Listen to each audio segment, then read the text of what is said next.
ನಾನು ಮೆಚ್ಚಿದೆನು ನಿನ್ನ ಸೂರತನ. ಮೆಚ್ಚಲೇಬೇಕು ಸ್ವಾಮಿ ನಾರದರೆ. ಅವನ ಸ್ವಾಮಿ ಶಾರದಾ ಮನೆಗೆ ನೈಋತ್ಯನೆಂಬುವನು ವಣ್ಣನು ವಾಯುವನು ಈಶಾನ್ಯನನ್ನು ಬಂಧಿಸಿ ರಾವಣ ಸ್ವಾಮಿ ನಾರದರೆ ನಿನ್ನ ಸೇವೆಯನ್ನು ಮಾಡಿಸಿಕೊಳ್ಳುವ ವೀರಾಗ್ರಣಿಯೇ ಸರಿ. ಹೌದೇನು ಸ್ವಾಮಿ ನಾರದರೆ? ಲಂಕಾಪಟ್ಟಣದ ಸಿಂಹಾಸನವನ್ನು ಏರಿ ಕುಳಿತುಕೊಳ್ಳುವಾಗ ಲಂಕಾಪಟ್ಟಣ ಸಿಂಹಾಸನವನ್ನು ಏರಿ ಕುಳಿತುಕೊಳ್ಳುವಾಗ ಅಷ್ಟದಿಕ್ಪಾಲಕರನ್ನು ಮೆಟ್ಟಿಲುಗಳನ್ನು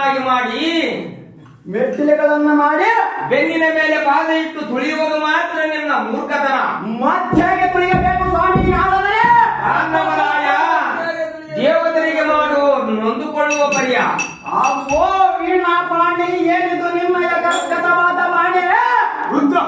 ರುದ್ರ ಭಯಂಕರ ಭದ್ರಮೂರ್ತಿಯಾದ ರಾವಣನ ಆರ್ಭಟಕ್ಕೆ ಭೂಗರ್ಭವು ಎಂಬಾಗವಾಗಿ ಸಿಂಹಚಾತುರಾದಿಗಳ ಆರ್ಭಟಿಸುತ್ತಿರುವಾಗ ದುರ್ಬಲರಾದ ದೇವತೆಗಳಿಂದ ನಿರ್ಭಯರಾದ ರಾಕ್ಷಸರಿಗೆ ಅಪಮಾನವೇ. ಹೌದು ರಾವಣ. ಅವು ಸ್ವಾಮಿ ನಾರದರೆ ಕಂಡನೆ ಅಷ್ಟದಿಕ್ಪಾಲಕರಿಗೆ ಪಟ್ಟ ಟೀಕೆಯು ಸರಿಯಿಲ್ಲ ಒಂದು ಹೇಳಿದಿರಲ್ಲ. ಇದು